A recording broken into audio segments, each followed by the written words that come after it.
Libro del Génesis, capítulo 45, versículos 16 a 20. Llegó a casa del faraón la noticia de que habían venido los hermanos de José, y les pareció bien al faraón y a sus servidores. El faraón dijo a José: di a tus hermanos, haced lo siguiente: cargad vuestras caballerías y volved al país de Canaán. Recoged a vuestro padre y a vuestras familias y venid a mí. Yo os daré lo mejor del país de Egipto, y comeréis lo más excelente de la tierra. Ordénales también: haced lo siguiente: llevaos del país de Egipto carros para vuestros niños y vuestras mujeres. Montad a vuestro padre y venid. No os preocupéis de vuestras cosas, porque tendréis lo mejor de todo el país de Egipto. Es una buena invitación, ¿no? Son, digamos, buenas palabras. El faraón se alegró de que José reconociese a sus hermanos.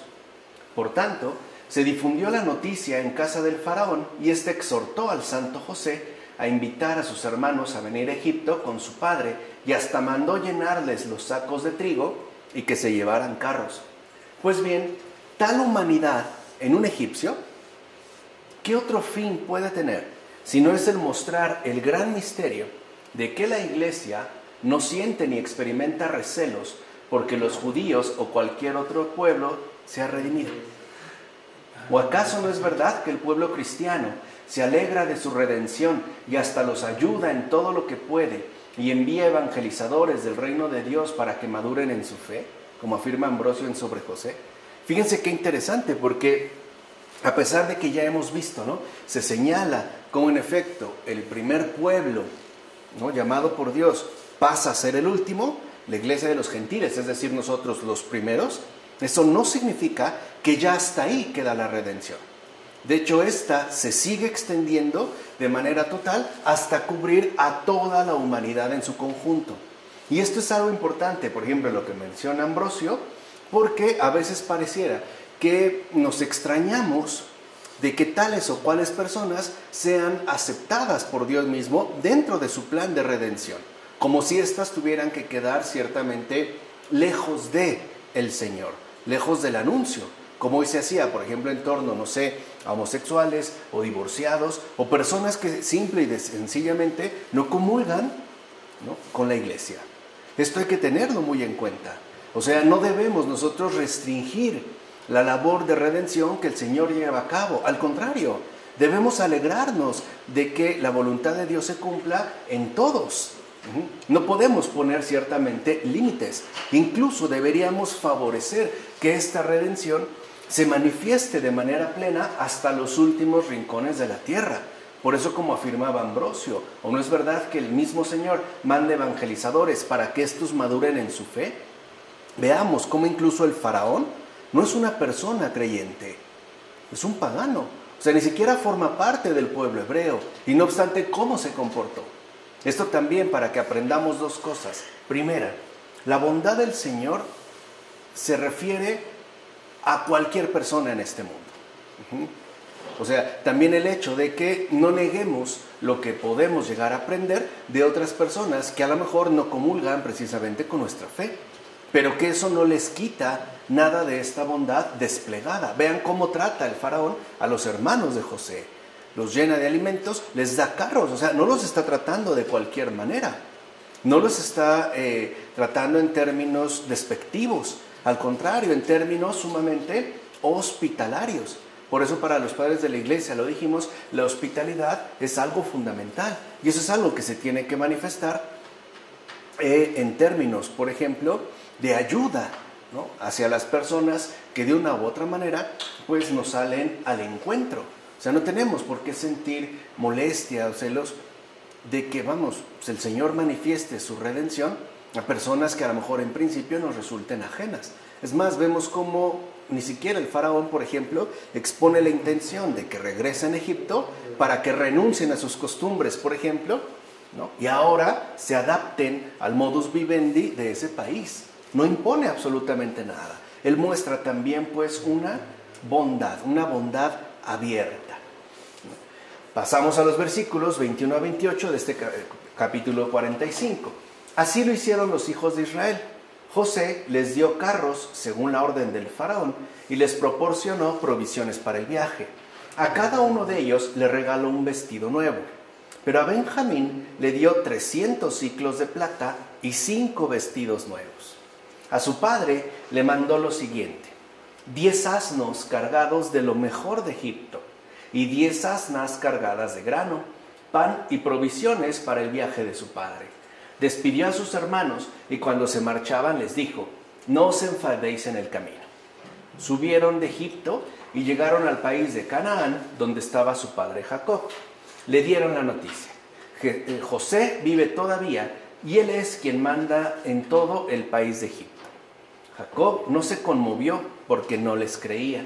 Entonces le contaron todo lo que les había dicho José, y al ver los carros que José mandaba para transportarle, Jacob su padre recobró el ánimo. Israel exclamó: es suficiente. Mi hijo José vive todavía. Iré a verle antes de morir. Mira bien, los hermanos de José recibieron 2 vestiduras. ¿De qué vestidura se trata? Pues de aquellas de las que no debes dudar. Pues como está dicho en la sabiduría, todos los suyos llevan vestido doble. En efecto, uno de estos vestidos es el espiritual y el otro vestido es el moral. O sea, esto es también muy importante, ¿no? Lo que afirma Ambrosio, porque a veces pareciera que nuestra vestidura cristiana está incompleta. Por ejemplo, hay quienes optan por asumir un comportamiento moralmente correcto, lo cual es bastante admirable, pero sin un fondo o sin un sustento espiritual. Pero también los hay que reniegan de este primer vestido y quieren, por ejemplo, quedar únicamente cubiertos de una vestimenta espiritual, pero sin tener en cuenta el otro vestido igualmente moral. Vamos, por decirlo en pocas palabras, hay quienes quieren amar a Dios, pero se olvidan del prójimo. Y al revés, hay quienes sí se dedican a amar al prójimo, pero al final se olvidan de Dios. Por eso José les está indicando ya a sus hermanos la manera recta de comportarse humanamente, o sea, según la voluntad de Dios. No solo como alguien de estatura espiritual. Claro, nuestra relación con Dios debe de ser de gran altura, de gran compromiso, pero al mismo tiempo debe de verse reflejada en la misma medida en nuestro trato con el prójimo. Por eso es tan fundamental que nosotros veamos cómo incluso el hecho de que José les dé estos vestidos no es algo gratuito. Les está diciendo a ellos: bueno, ustedes ya han tenido un cambio, ¿no? Finalmente han reconocido su falta, ha habido, si lo quieren ver así, una conversión. O sea, ya tienen ciertamente un vestido moral, pero también no se olviden del otro vestido, el espiritual. Porque si no, aunque traigamos un vestido, estaremos medio desnudos. Estaremos faltos de esta otra revestimenta que de hecho debe caracterizar al verdadero creyente, al verdadero hermano de José, o sea, al verdadero hermano de Jesús. Recuerden que el resucitado, en efecto, ya en tanto resucitado, le dice a María Magdalena: ve y diles a mis hermanos, subo a mi Padre y a vuestro Padre. Y esto es muy interesante porque Jesús ya no le dice: ve y dile a mis discípulos o dile a mis apóstoles, ¿no? Dile a mis compañeros, no, habla ya de hermanos. Así es pues también esta vestidura que nos corresponde en tanto hermanos del verdadero José. También José envió regalos a su padre. El hijo pues rinde honor al padre, pues Cristo invita a su pueblo a recibir las promesas y dones de Dios. Además, llevan la carga aquellos asnos que antes realizaban un trabajo inútil y duro, pero ahora se han vuelto útiles y benéficos. De modo simbólico, van ahora cargando con los dones de Cristo esos asnos que en el Evangelio llevarán al dador de todos los dones, como afirma Ambrosio sobre José. Recuerden, pues, que en un primer momento se nos dan los dones, por ejemplo, los profetas, por ejemplo, la Escritura, y estos regalos, estos dones que se nos invita a recibir son enviados en asnos y después será también en un asno, en un borrico, donde Jesús ingrese triunfalmente a Jerusalén. O sea, tampoco debemos despreciar lo que Dios mismo nos ofrece, porque no solo se trata de la persona de su Hijo a secas, solas, sino de todo aquello que nos permite, en efecto, recibir plenamente al enviado principal, es decir, al dador de todos los dones. Por eso no es casual que lo primero que se nos ofreció, humanamente hablando, sea la Escritura, en su forma de la ley. E incluso dentro de la Escritura, lo primero sea el Génesis. O sea, también tiene un sentido, no está colocado ahí de manera meramente arbitraria. Y también les ordenó que no se pelearan por el camino. Recuerden esa advertencia de José, no discutáis por el camino. Es decir, que para nada entraran en disputas. Por ejemplo, acusándose uno a otro por lo que habían hecho a José. Ya me los imagino, ¿no? No, ya ves, te lo dije, Simeón, que esto no estaba bien, pero tú, Rubén, yo les dije, o sea, nada de disputas. Así pues, nada de disputas, sino llevar nuestros encargos en alegre viaje, como afirma Efrén de Nisibi en su comentario sobre el Génesis. Y esto también es algo muy fundamental, porque se nos enseña que en nuestro viaje a lo largo de esta tierra llevaremos cargas, a veces más pesadas, a veces más ligeras. Pero el punto está en que nosotros no incurramos en vanas disputaciones. O sea, que no estemos disputando o peleando por situaciones que en efecto no son esenciales. Al contrario, debemos de sobrellevar nuestras cargas en alegre viaje. Y esto se logra a partir de que reconozcamos la ayuda que nos ha sido brindada y sobre todo el hecho de que no olvidemos hacia dónde nos dirigimos. O sea, debemos de recuperar nuevamente la experiencia viva de la eternidad en el mundo contemporáneo. Por eso hemos insistido, necesitamos contemplación. Claro, si uno no tiene esta expectativa, si uno no tiene esa visión de más allá, pues el más acá se vuelve insoportable. De hecho, carecería de sentido. Sí, pero cuando uno comprende que lo que está involucrado es ese plan de salvación de Dios que nos lleva finalmente a la eternidad, entonces el viaje en sí mismo cambia. Se puede tornar ciertamente alegre.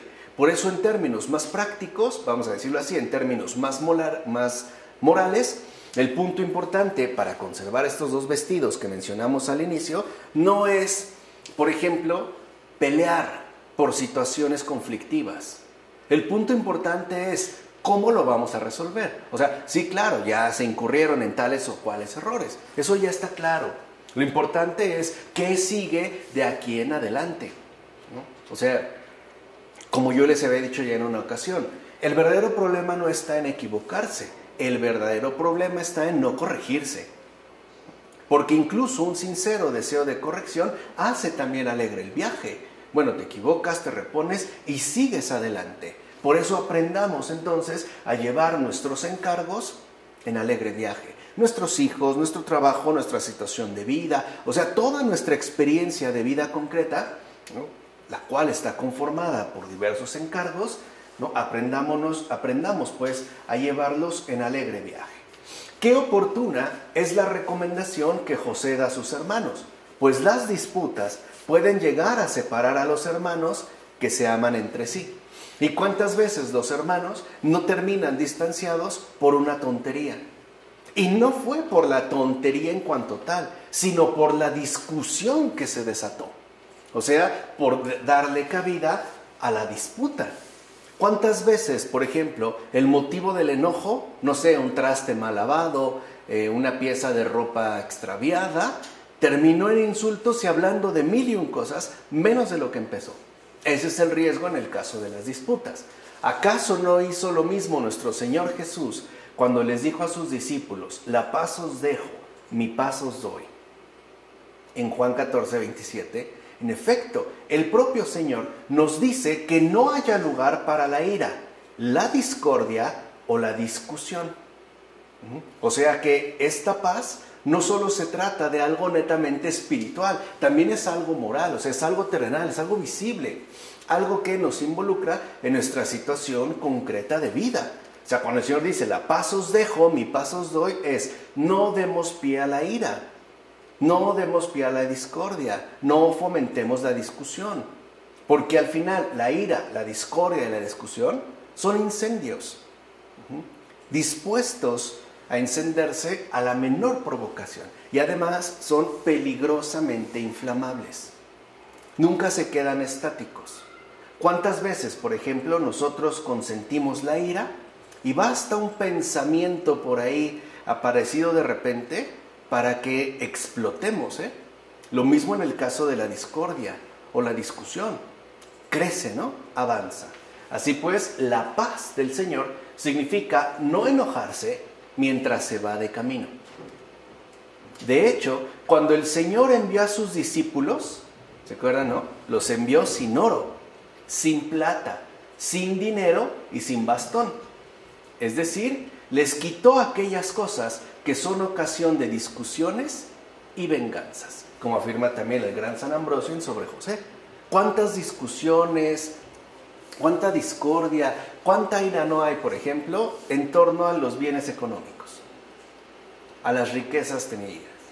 A ti te dieron más. Si hay personas que se enojan a lo mejor porque a ese le sirvieron más sopa que al otro, o sea, por cosas mínimas, incluso sin bastón, porque el bastón puede ser un símbolo de mando o de autoridad. Ellos no van a mandar, van ciertamente a servir. De hecho, es también lo que el Señor va a enseñar, el servicio mutuo, no a querer establecer un ejercicio de gobernanza sobre los demás. Esto a veces suele suceder entre los hermanos. ¿Y tú quién eres para mandarme? O te lo dicen, no, tú no eres mi papá, o tú no eres mi mamá. Lo más chistoso es que ni al papá ni a la mamá le obedecen tampoco. Le reclaman al hermano, pero encubren, digamos, la desobediencia. Entonces veamos cómo la paz del Señor es un criterio fundamental para nuestra existencia cristiana. Ahora bien, ¿cuál es la tierra de Canaán? Pues la que estaba sumida en vacilaciones, en hambruna. Imagínense los conflictos que se desatan cuando hay hambruna. Las disputas, incluso los robos o hasta asesinatos, ¿no? Por eso dicha ciudad describe con toda claridad también los tiempos de los apóstoles, los cuales en efecto entraron a las vacilantes sinagogas y por tanto a los vacilantes corazones de aquellos tiempos, como afirma también Ambrosio. O sea, el Señor los envía a un viaje cuyo recorrido pues, no es sencillo. Entran pues en la tierra de Canaán, azotada por hambrunas, por vacilaciones y ciertamente también por conflictos. Porque seamos sinceros, cuando esta tierra, ¿no?, hoy le llamamos medio ambiente o la naturaleza, se tambalea, como ahorita con los cambios climáticos, también se tambalean los propios corazones humanos. Si la naturaleza se afecta, vuelvo a repetir, como en estos tiempos, en el caso del cambio climático, también nuestros corazones se ven perjudicados, también se ven afectados. O sea, no solamente hay un cambio climático, también es verdad que hay un cambio en nuestros propios corazones. Por ejemplo, interiormente nos hemos vuelto mucho más sensibles a nuestra humana vulnerabilidad. El hecho de vernos a lo mejor pues expuestos a un fuerte terremoto o a un tsunami, o a lo mejor a una terrible sequía, o por el contrario, a una incontrolable inundación. O sea, no solo la tierra tiembla, también nuestros corazones vacilan. Pues ese fue el tiempo de los apóstoles, y ese es el mismo tiempo de cualquier cristiano en el mundo. El cristiano sabe que ha sido enviado a un territorio hostil, inhóspito, pero no va solo. Y eso es lo que hace alegre el viaje. Va acompañado por el Señor y por su respectiva gracia. Es decir, por su asistencia y su fidelidad. Ahora bien, como hemos escuchado, los hermanos de José dijeron a su padre Jacob que su hijo tenía el mando de todo Egipto. ¿Se acuerdan que le dijo, no? Gran mérito es para él haber sometido a todo Egipto bajo su dominio. ¿De qué se trata? Con esto se deja en claro que José fue capaz de dominar todas las pasiones. O sea, lo que ya habíamos dicho, se trataba de un hombre virtuoso. Pensemos nosotros, ¿qué nos alegraría más en relación a los hijos? ¿Que fueran ricos o que fueran buenas personas? ¿Cuál sería realmente el motivo de la alegría? Es aquí lo que se está destacando. Y hasta las pisoteó. O sea, no solo las dominó, las pisoteó. Por eso tuvo a Egipto bajo sus pies. Es esto justamente lo que suscita en Israel tan gran admiración, como afirma Orígenes en las homilías sobre el Génesis. O sea, no era porque fuera una persona políticamente influyente. Jacob, es decir, Israel, no se asombra de José, su hijo, porque sea una persona poderosa en este mundo, sino porque a pesar de todo lo que ha vivido, no ha perdido la virtud. Al contrario, se ha mantenido fiel a la gracia concedida. O sea, dos dimensiones, la espiritual y la moral. A pesar de lo que ha padecido, no ha desconfiado de los planes de Dios. Y dos, a pesar de vivir en un ambiente ciertamente corrompido, o por lo menos corrupto en términos morales, no por eso José sucumbió. Es más, el hecho de que haya alcanzado una posición tan elevada no lo volvió, por ejemplo, arrogante o codicioso o déspota.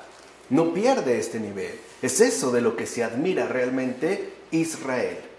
¿Quién podrá siquiera imaginar el placer de Jacob al averiguar que José aún vivía y gozaba de tanta celebridad? Debes saber que los bienes inesperados son los que mayor regocijo procuran.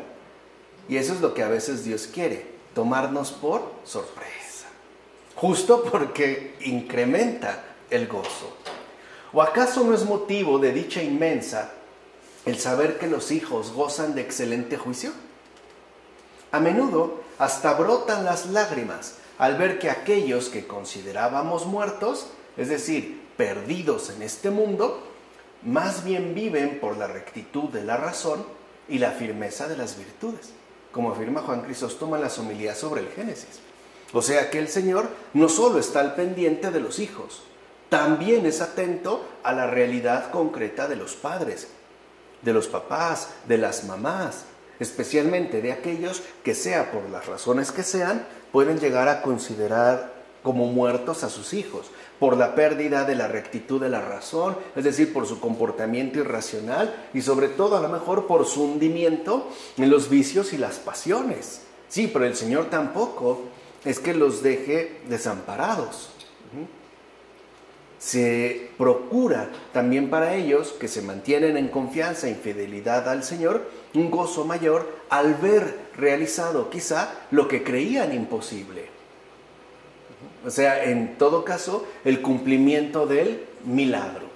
Sin lugar a dudas, cuando el espíritu desfallece, como el de Jacob, cuando pensaba que su hijo José estaba muerto, puede reanimarse por completo si se entera que el ser querido más bien vive. Esta es la luz verdadera que reaviva los corazones, como afirma Orígenes en las homilías sobre el Génesis. O sea que el Señor también está muy al pendiente de poder reavivar nuestros respectivos corazones, enviar su luz, aun cuando parezca absolutamente todo perdido, o por lo menos, para ser más precisos, cuando todo está humanamente perdido. Sí, a lo mejor para nosotros sí, pero para Dios no. Recordémoslo, Él es el Todopoderoso. Así pues, dejémonos también reanimar por el Señor, a través de las maneras que Él considere ciertamente más adecuadas. Dejémonos pues tomar por sorpresa, o sea, esperemos pacientemente en su obrar y dejemos que Él reavive incluso nuestros corazones, aun cuando sintamos desfallecer por tales o cuales circunstancias que estemos atravesando. Recuerden, el espíritu de Jacob sí desfallece cuando ya daba por muerto a su hijo. Pero de repente, ¿qué sucede? El Señor lo reaviva, lo levanta, lo vuelve pues a poner en pie. De hecho, con esto se apunta ya a la resurrección.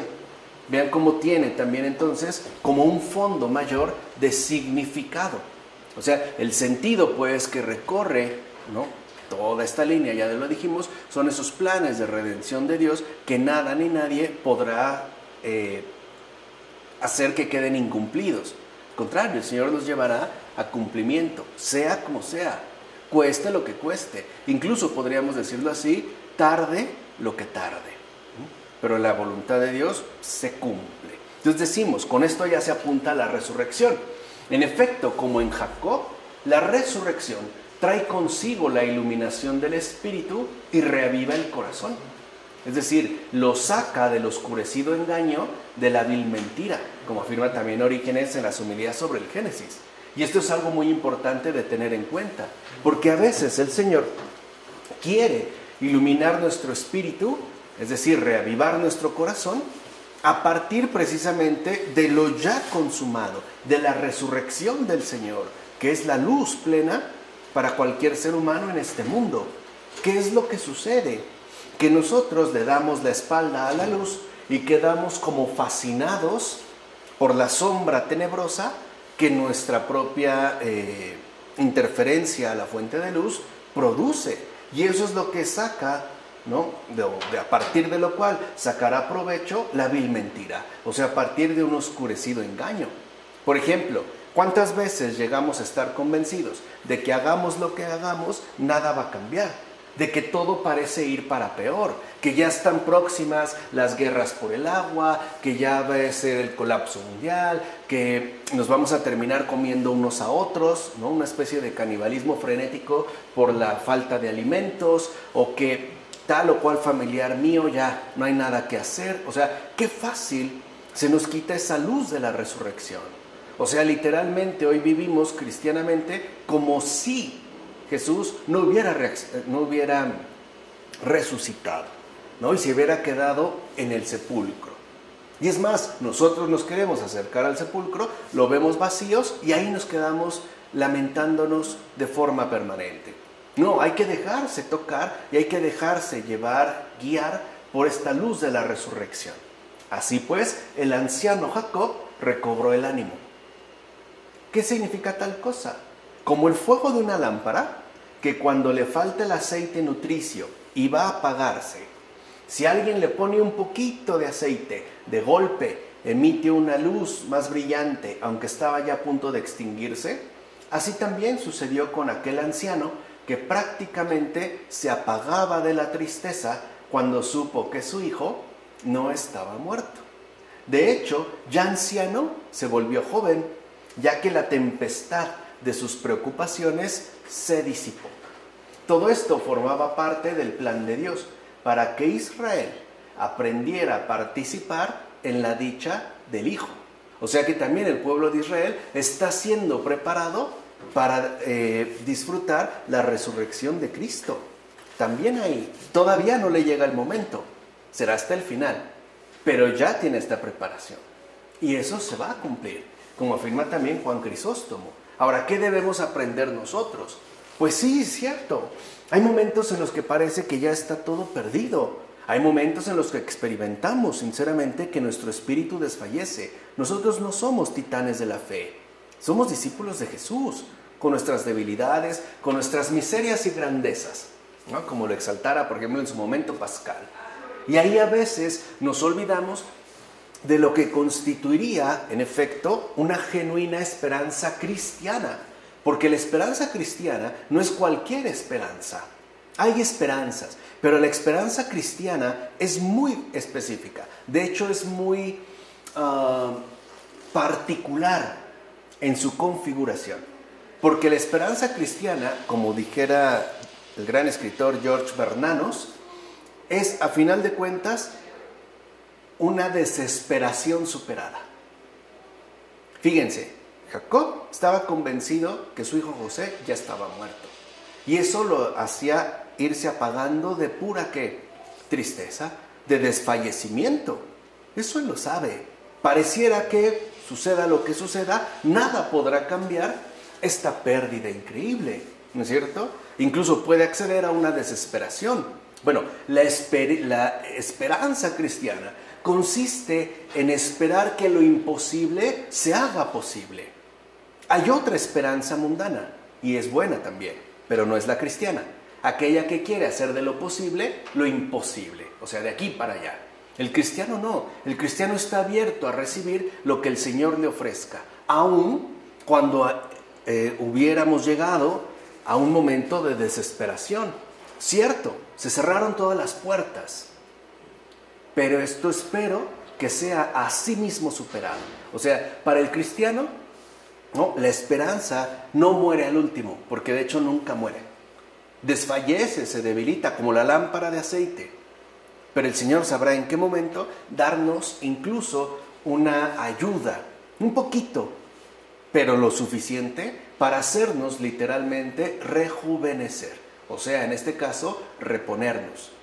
Por eso insisto, si experimentamos que nuestro espíritu desfallece o que llegamos a un punto en el que literalmente no podemos más, no pasa nada. Esperemos que lo imposible se haga posible. O como dijo George Bernanos, asumamos la esperanza cristiana, que consiste en una desesperación superada. Fíjense, no se quita la desesperación, se supera. Claro, no es cómodo, sí, pero veamos más allá de lo que podemos estar atravesando en un determinado momento. Por eso el apóstol Pablo aconsejó lo siguiente: no apaguéis el espíritu. No lo apaguéis, aun cuando parezca que se trata de una mechita vacilante. ¿Han visto cuando una vela le pones un vaso y está a punto de extinguirse? Así a punto, pero que queda. O sea, aún así, aunque esté así, no la apagues, no le soples. No apachurres la mechita, déjala, no lo apagues. Fíjense, aquí el gran Pablo no te está diciendo, ¿no? Alimenta el espíritu, inflámalo. No, lo que te está diciendo es no lo apagues. Hay veces en las que incluso en esos experimentos escolares ponías, ¿no?, el vaso para ver cómo se consumía el oxígeno, ¿no? Y al momento de que parecía apagada, lo quitabas y volvía a prender. Lo mismo es la esperanza cristiana, la vida cristiana. A veces parece que nuestro espíritu ya se apagó, no se apagó. Incluso lo han visto como cuando ya no hay llama queda la mechita al rojo vivo. Así nosotros, pero no lo apaguemos. Esperemos pacientemente a que el Señor nos vuelva a reavivar. No soplemos, no lo apaguemos, no rompamos pues la vela, no apaguemos, como decía Pablo, el espíritu, pues como José, el Hijo de Dios está vivo, es decir, ha resucitado. Y si ha resucitado, entonces, ¿de qué tendríamos nosotros que tener miedo? ¿Por qué tendríamos que estar, literalmente, ¿no?, tan agobiados por preocupaciones o por molestias que llega un momento en el que se vuelven insoportables? Esta es la noticia que reaviva lo que somos. ¿Has incurrido en grave pecado? Acércate al resucitado. ¿Estás atravesando problemas muy fuertes? Acércate al resucitado. Tu espíritu desfallece, está a punto de apagarse, a punto de decir, ya no puedo más. Acércate al resucitado. Es más, ábrete a su gracia, de la manera en la que Él quiera intervenir. Esta es pues la resurrección, la noticia que reaviva lo que somos. A veces suele suceder que nuestro espíritu como que se apaga y amenaza con extinguirse. Yo creo que lo hemos vivido en varias ocasiones, donde de repente te puedes preguntar, también decía Bernanos, ¿no?, esa terrible pregunta que de hecho era su demonio y que se llama ¿para qué? ¿Ya para qué? ¿Para qué intento esto? ¿Para qué intento aquello? No vale la pena. Intentamos rezar, pero no hay combustible. Es como si uno estuviera tratando de tragar arena. No hay ardor, no hay alguna sensación agradable, uno no experimenta alguna viveza. Sin embargo, no debemos perder de vista que la resurrección del Señor es algo en verdad grande, como afirma también Orígenes en las homilías sobre el Génesis. O sea, no apaguemos el espíritu. Ya suficiente tenemos con los vientos desatados de este mundo, que es lo que quieren, apagar nuestro espíritu, que además no crean que es una hoguera, es una velita, como estas velitas de posada, ¿no? ¿No les pasó hace años que iban con su velita cuidando que no se apagara? De aparte tan chiquita, ¿no?, que a la primera, a veces con el propio aliento, uno mismo la apagaba. No la apaguemos. Mantengámonos firmes en la resurrección del Señor. Apresurémonos entonces a saborear el encuentro con el Señor resucitado. Dejemos pues que esta gran noticia reavive en nosotros nuestro espíritu decaído y reanime la razón. O sea, la resurrección no solo es algo espiritual, también es algo que nos reanima por completo. También es algo, pues, que debe iluminar nuestra razón. No podemos seguir siendo oscuros. Ahí está Michel Henry, que también nos ayuda a través del espíritu del resucitado a reanimar, ¿no?, la razón. Así tendremos la oportunidad de experimentar una alegría completa, que es lo que el Señor quiere para nosotros. Vayamos, por tanto, al campo de la contemplación y gocemos de aquel que no es difunto. como afirma Juan Crisóstomo en las homilías sobre el Génesis.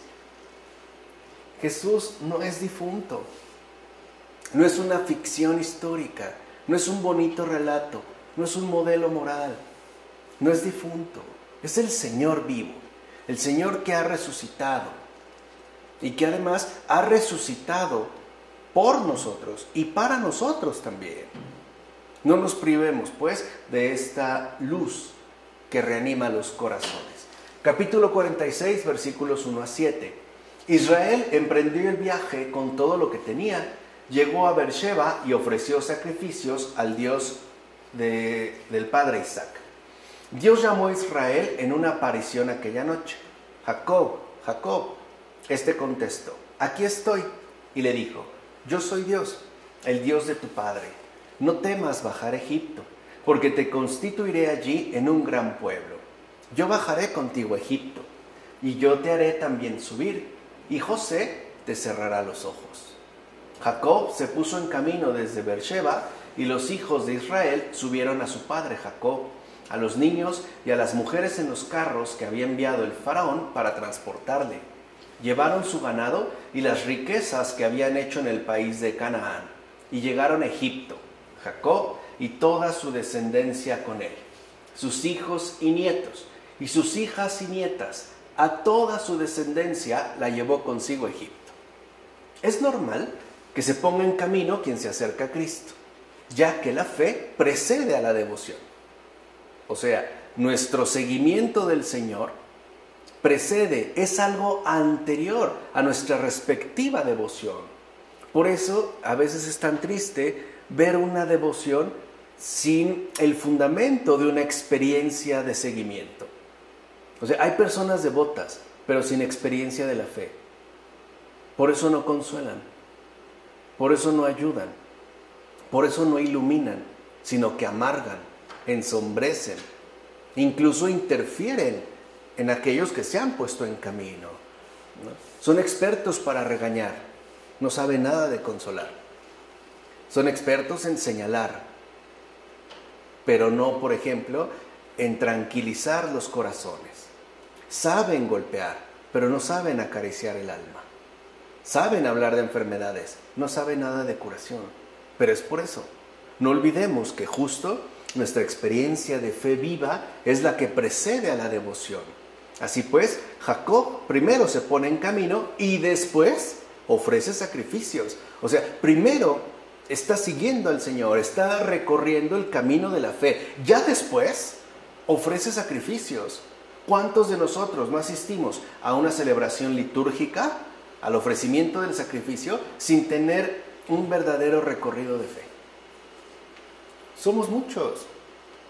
¿O no es verdad que solo aquel que ya está cerca del conocimiento de Dios es el que ofrece verdaderos sacrificios, no simulacros, no falsedades, como afirma Ambrosio?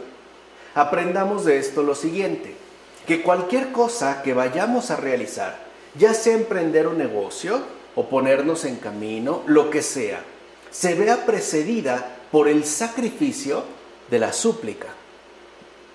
O sea, primero supliquémosle a Dios por esto que tenemos pensado emprender. Ofrezcámoselo a Él, que esa sea nuestra ofrenda, lo que sea, lo que sea. Así nos parezca de lo más ordinario, no importa. Ir a comer el domingo a tal lugar, hacer un arreglo en casa, no sé, un cambio de domicilio, lo que sea, la adquisición de un nuevo coche, no importa, pero que se vea precedido por el verdadero sacrificio, la súplica. Hagámosle partícipe, o como también suele decirse, encomendémoselo a Él, pongámoslo en sus manos. Así alcanzaremos lo que se presente con la ayuda de aquel que siempre nos auxilia. Por eso debemos seguir las huellas del patriarca Israel, hijo de Isaac y nieto de Abraham. Ellos, en efecto, nos enseñan a llevar a cabo la verdadera veneración a Dios para poder gozar del favor divino. Y si lo ven, no son, por ejemplo, esto lo afirma Juan Crisóstomo en las homilías sobre el Génesis. Si lo ven, por ejemplo, los patriarcas, no son muy devocionales. En ningún momento vemos que se la pasaban rezando. o ofreciendo tal y tal cosa, o haciendo genuflexiones, o mandando cadenas de oración, o nada. No los vemos muy devocionales, los vemos muy sinceros en su respectiva fidelidad al Señor, que es justo lo que nos enseñan, que debemos llevar a cabo la verdadera veneración de Dios para poder gozar del favor del cielo ya posteriormente. O sea, no queramos sustituir el orden de las cosas. La devoción no es primero. Lo primero es la experiencia de la fe. Es ella la que nos va a enseñar a ofrecer los verdaderos sacrificios. Por ejemplo, suplicarle al Señor que nos auxilie.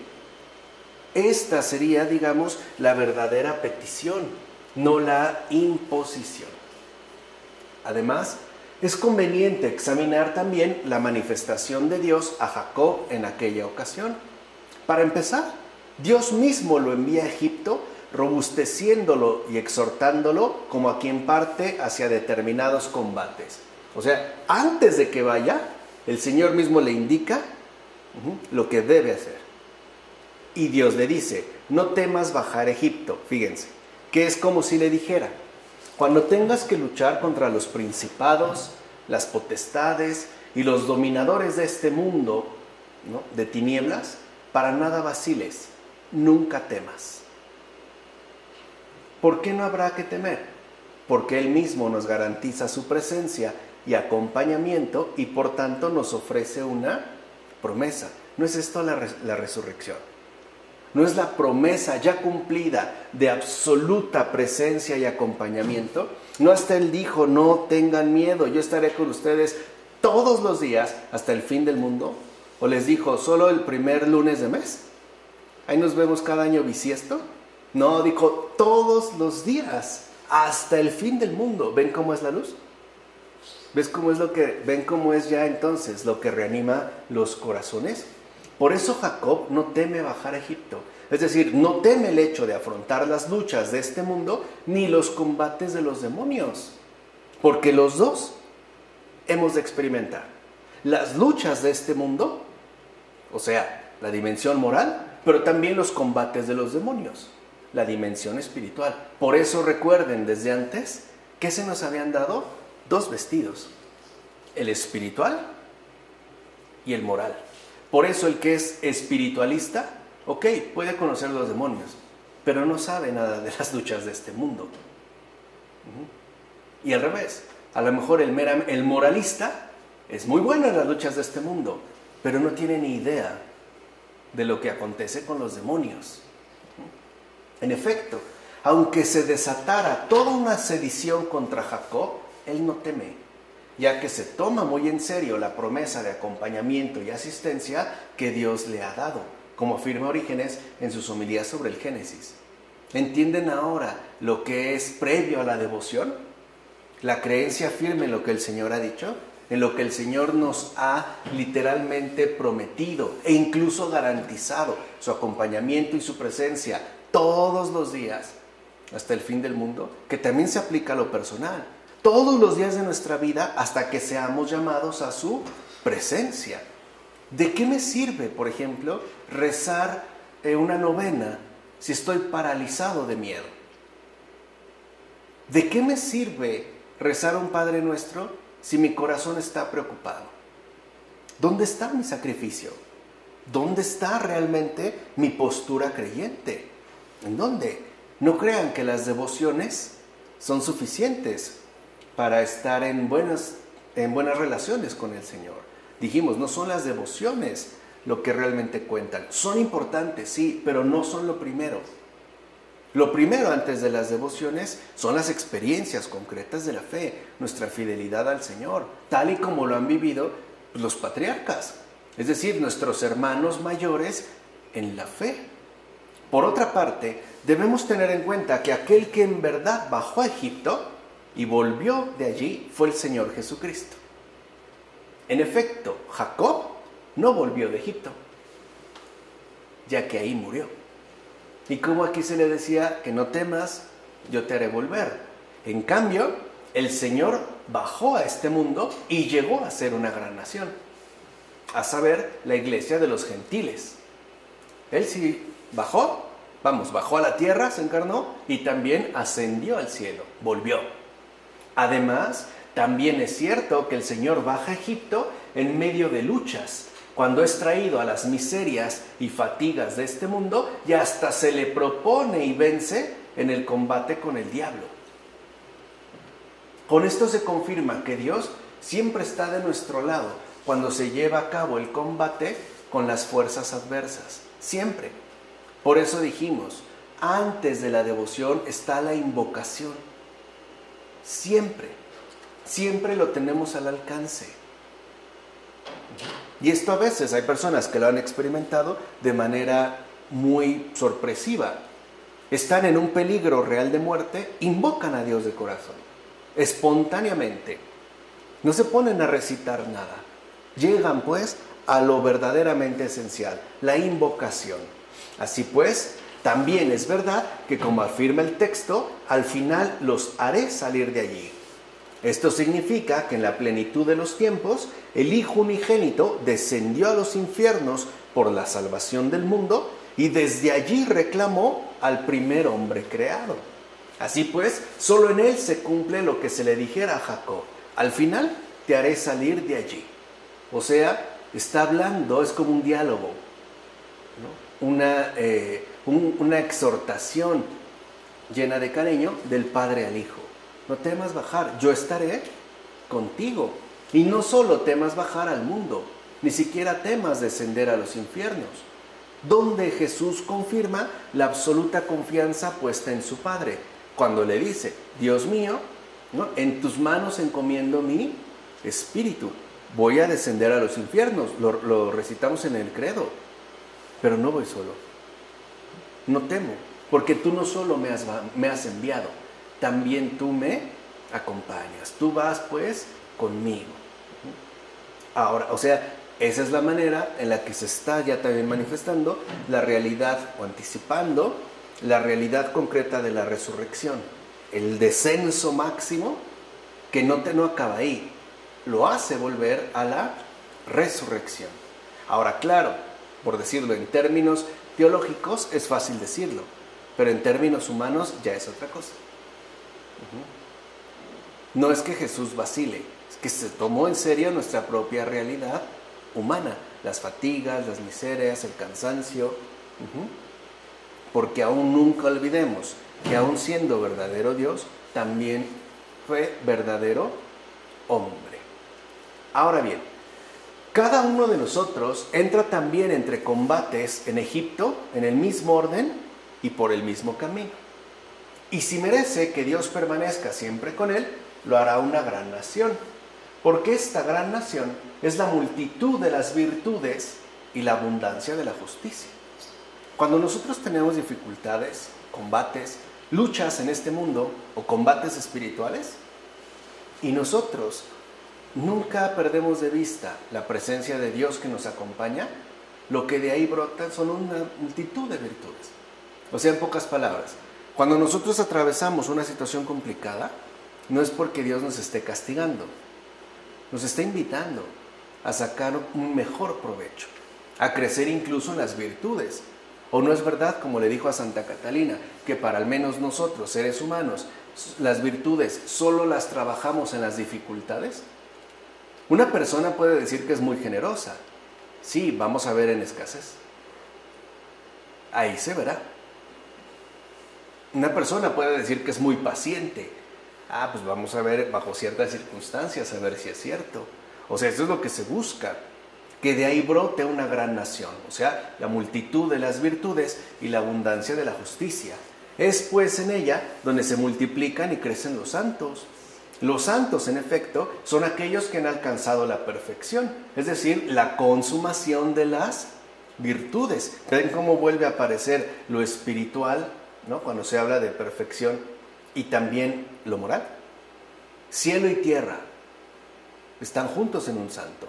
O sea, un santo ha alcanzado la elevación celestial, pero nunca ha renegado de su condición terrenal. Por eso yo estoy convencido de que los santos, las santas del Señor, son los seres más humanos de este mundo. Son los que conocen realmente lo terrenal. ¿Por qué? Porque conocen también lo celestial. Saben pues de dónde venimos y a dónde vamos. Por eso se dijo, no me hagas en la mitad de mis días. No me hagas partir, perdón, me faltó la mitad de mis días, como afirma Orígenes en las homilías sobre el Génesis. O sea, dame oportunidad de seguirme multiplicando en las virtudes y en la abundancia, ¿qué? De la justicia.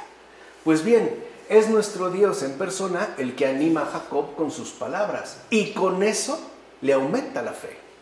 En efecto, al decirle, José te cerrará los ojos, le asegura que, espiritualmente hablando, el pueblo de Israel llegará a conocer a Dios.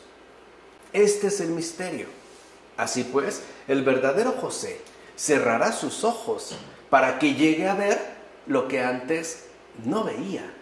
Tendrá pues que morir a su mirada para poder resucitar. Eso ya pasó, porque Israel lo vio. Vieron a Jesús, el pueblo judío lo vio. Y sus ojos quedaron, ¿qué? Cerrados. Y al morir a su mirada, ahora sí, ya puede resucitar.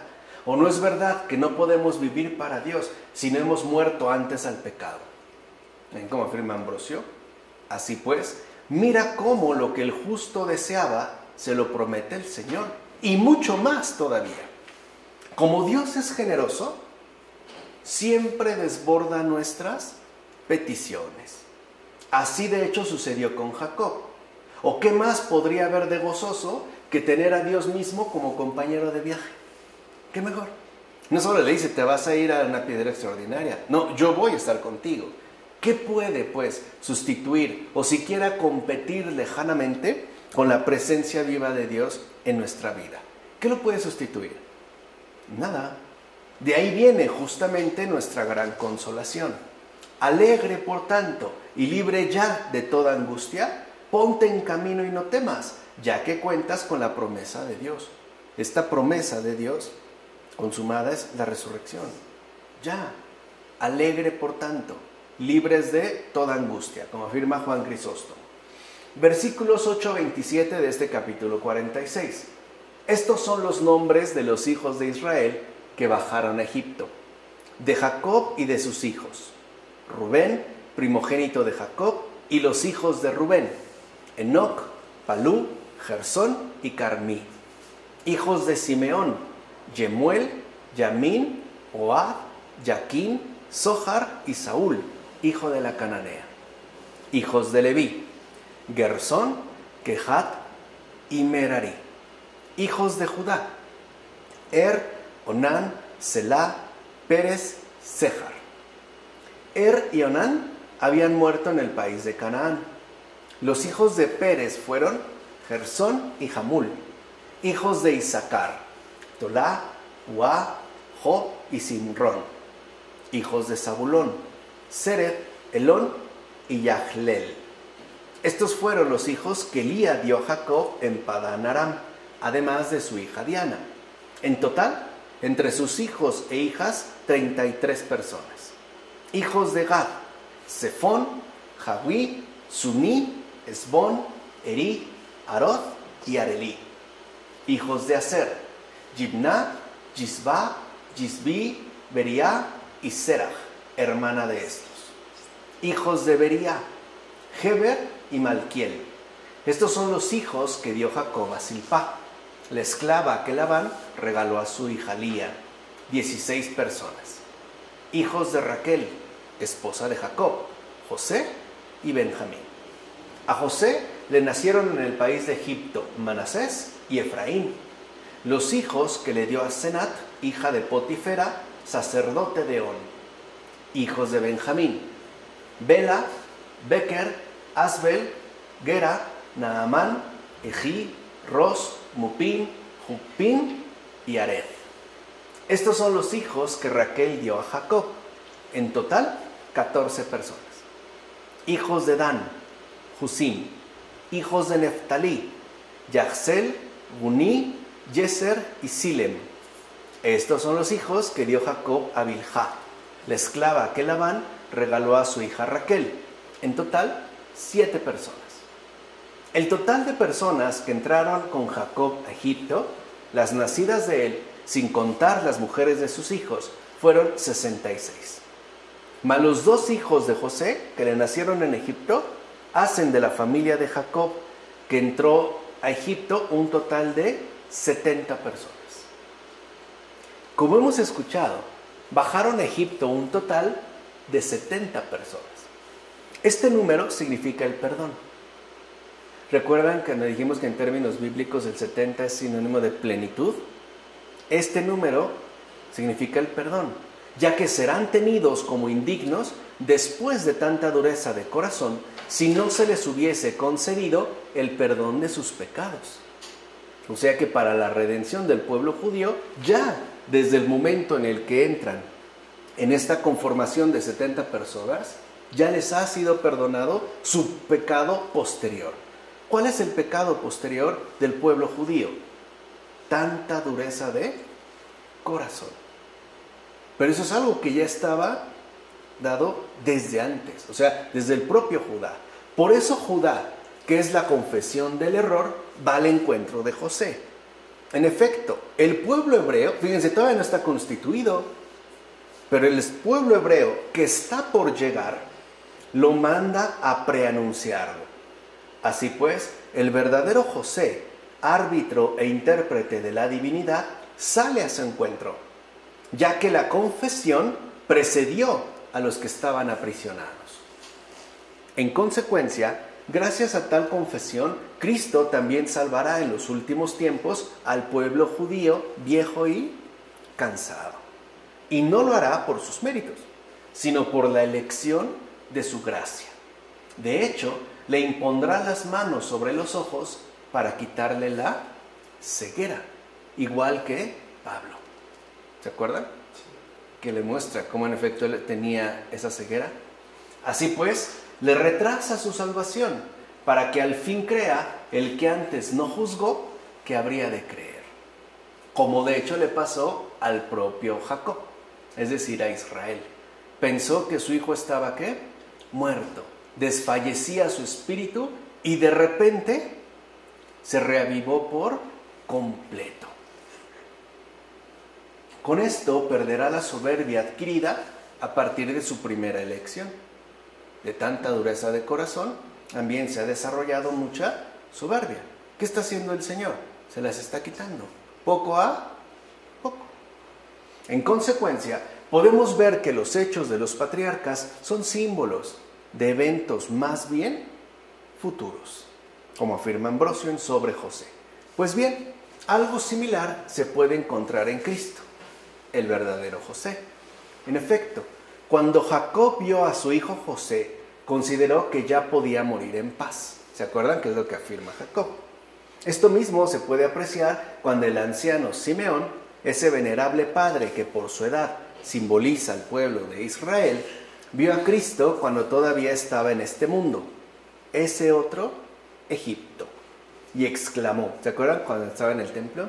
Ahora, Señor, puedes, según tu palabra, dejar a tu siervo irse en paz, porque mis ojos han visto tu salvación. Es una oración muy bonita, que se menciona en Lucas. En efecto, puesto que Israel significa el que ve a Dios, es necesario que todo ser humano iluminado por la gracia, judío o griego, sea liberado de la esclavitud de Egipto. Y eso a pesar de que el faraón, es decir, el diablo, lo oprima con un pesado yugo, como afirma Cusboldeo en el libro de las promesas y predicciones de Dios. Por último, también hay que tener en cuenta que el número inicial de las personas que trabajaron en Egipto se formó al final un gran pueblo. En efecto, de 70 personas que eran, el pueblo de Israel creció hasta 600,000. Si hoy lo sacamos en tanto por ciento, es demasiado. El fin era hacernos saber que de unos pocos surgió un gran número. Y si eso nos sorprende, pensemos en la iglesia. De 12, ¿cuántos no han sido? Y siguen, precisamente para que no desconfiáramos de las promesas de Dios, por donde menos lo esperemos, y a partir incluso de recursos ciertamente limitados. ¿Qué pasó en la multiplicación de los panes? ¿Cuántos panes y peces le hicieron llegar al Señor? Y se acuerdan que les dijo, no, denles ustedes de comer. Pues tenemos esto, 5 panes, 2 peces. Con eso, ¿cuántos no comieron? Más de 5,000. Es desproporcionado. Eso es lo que el Señor también nos quiere hacer comprender aquí.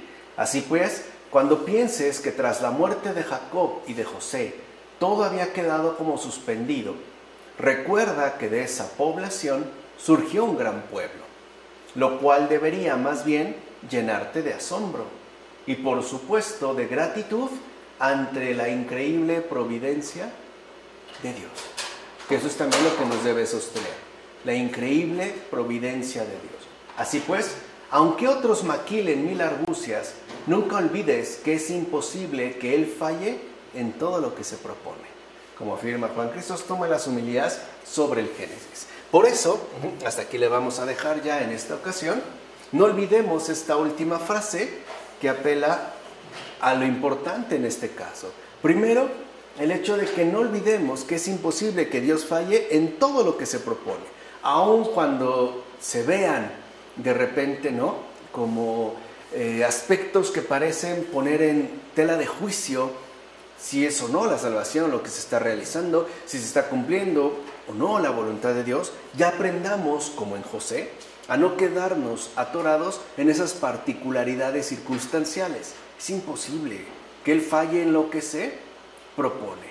Y justo para que no falle en lo que se propone, también debemos de tomarnos muy en serio lo que nos ha concedido, estos 2 vestidos, tanto el espiritual como el moral, los 2 a la misma altura, los 2 igualmente impecables, los 2 pues igualmente hermosos. ¿De acuerdo? Vamos a dejarlo hasta aquí. En nombre del Padre, del Hijo, del Espíritu Santo. Amén.